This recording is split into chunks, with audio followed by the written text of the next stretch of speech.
Dinas Kesehatan Kabupaten Kudus, Jawa Tengah menilai daerah Kudus sudah melewati puncak gelombang 3 COVID-19 menyusul turunnya angka kasus harian COVID-19 dalam beberapa hari terakhir serta kesembuhan pasien yang semakin meningkat. Melihat dari grafik kasus COVID-19 di Kudus memang sudah melewati puncak gelombang 3, hampir semua kabupaten kota di Jawa Tengah sebagian besar juga berada di zona risiko rendah, sedangkan yang berada di zona sedang hanya beberapa kabupaten kota. Selain angka temuan kasus yang semakin menurun, kasus kematian akibat COVID-19 juga mulai turun, sehingga indikator level penerapan PPKM juga sudah memadai semua.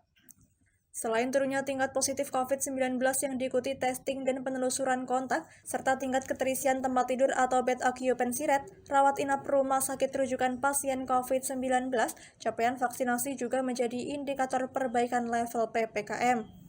Alhamdulillah ini kasus mulai melandai dan turun ya. Kemudian angka kasus kematian juga mulai turun, kasus kesembuhan juga meningkat. Jadi sampai saat ini untuk indikator level kita memang sudah cukup memadai semua, hampir semuanya memadai.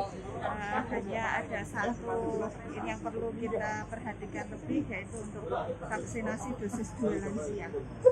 Karena untuk indikator perbaikan level itu di samping positivity rate, kemudian yang diikuti dengan tracing testingnya, kemudian untuk tingkat hunian rumah sakit, kasus kematian, ini juga mengaruh di vaksinasi juga yang Dinkes Kudus juga akan terus berupaya memperjuangkan agar pencapaian vaksinasi dosis 2 untuk kelompok lanjut usia bisa memenuhi target. Dinkes Kudus bersama sejumlah pihak sudah berupaya memobilisasi warga lansia untuk melakukan vaksinasi dosis kedua.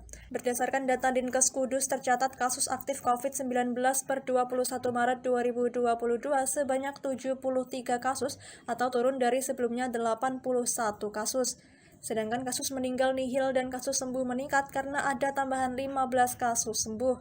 Dari Kudus, Wes Alkorni, Lingkar TV, melaporkan.